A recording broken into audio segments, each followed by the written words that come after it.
releasing yourself of all the expectations of how people should be, of how you should be.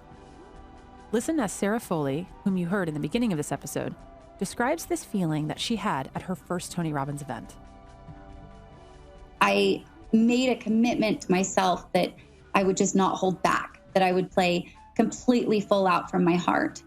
And I felt like it was 37 years of pressure being released, of trying to keep other people happy and do the right thing and be perfect at all times. And I was able to let that go. I completely lost my mind. I absolutely lost myself. I played so full out. I was bawling at every minute, happy, sad, every kind of tears. And I felt this absolute relief. I went to the event with a lump in my throat, a physical lump in my throat, and I left feeling 1,000,000 pounds lighter. And I was able to really look back on the things that gave me the biggest struggles, such as my accident 7 years ago and my parents' divorce, my dad leaving the picture. And I was able to use those as two very big and emotional things that I envisioned putting me on the stage. They put me where I am today. Let's go back 7 years to September 22nd, 2012, the day of Sarah's accident. I've been newly dating this man, Sean, and we've been dating for about 6 months and just on cloud nine. We went for a weekend getaway in southern Utah. That morning, we went for a hike.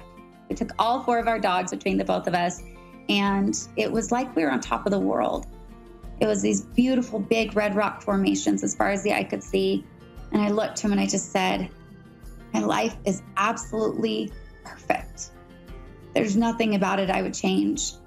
I'm super in love. I've got my dream job, made great money and beautiful family and friends. And there's just nothing about it I would change.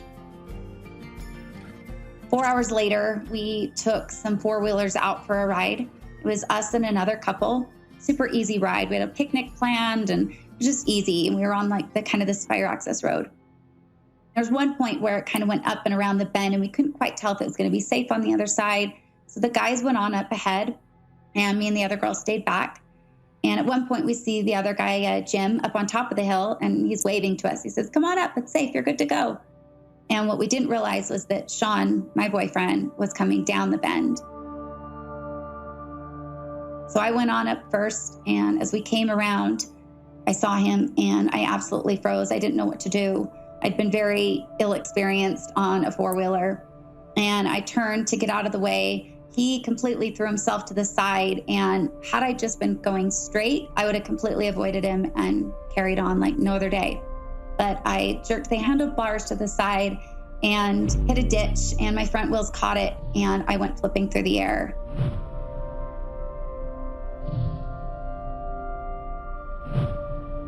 It's amazing the things that go through your head when you're hit with an accident like that.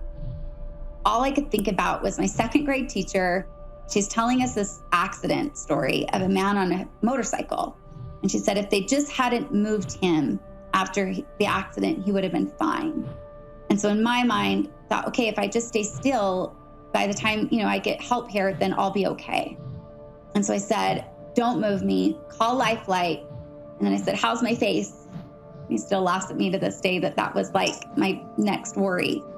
And he gets up to me and says, babe, your face is beautiful, but I don't know about the rest of your body. I didn't have a single scratch of blood, not even like a carpet burn, but I couldn't feel anything from the waist down. I was in a lot of pain, a lot of agony. My clavicle had broken and I had kind of landed on my one side, on the left side.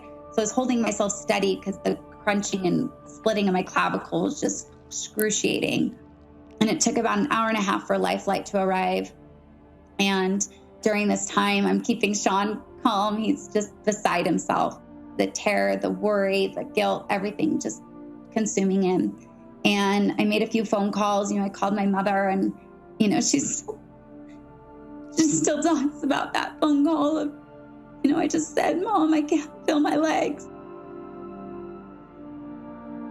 Lifeline finally arrived an hour and a half later. And they said, okay, we got to get you on this board so we can get you onto Lifeline. And they said, this is going to hurt. And they just said 3, 2, 1. And it was just the most excruciating pain all over again.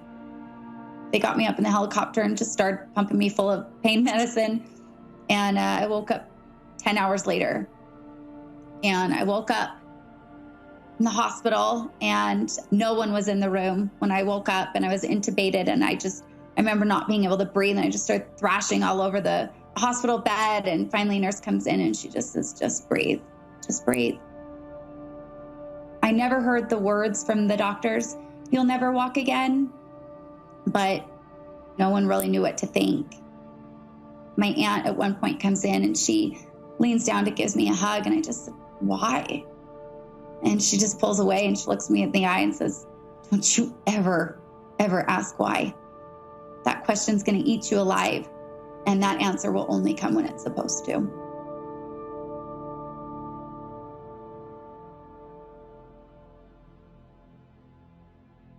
Sarah went through so many stages, from denial, where she was convinced that she would walk out of the hospital, to distraction, as she was surrounded by friends and family, to starting over, learning how to do everything all over again, like showering and going to the bathroom. Then the boredom rolled in, and she remembers the days when the only thing she looked forward to was watching The Price is Right at 11 a.m. every day. Finally, it was the stage of getting back to normal and pretending it never happened. Within 6 months, she was back to work. She and Sean even got married on the anniversary date of the accident because they wanted to make it a good day instead of a bad day. But no amount of normalcy or positive thinking could cover up the uneasy feeling that Sarah had around being disabled. She was uncomfortable with this new identity that had been thrust upon her. So when I became injured and had to then be in a wheelchair, and had a disability, the only disability I had encountered were elderly people. They were frail, they were weak, they were unemployed, or on the flip side, maybe they were a little bit younger, but they were never healthy, a lot of overweight. That's all I'd seen. I'd never seen anyone like me. I'd never seen anyone still really being successful or being attractive. So these stereotypes exist. And I think when we think of disability, we think of those norms, unfortunately. And little by little, you think that that's what you're supposed to be. A few months ago, I saw a quote that said, people cannot be what they haven't seen. And I think that if all I'd seen were these ugly stereotypes, I kind of subconsciously became that. I felt really awkward if I got dressed up in the morning, getting ready for work. It felt like I had to force it, like put on makeup, get ready, still be who you were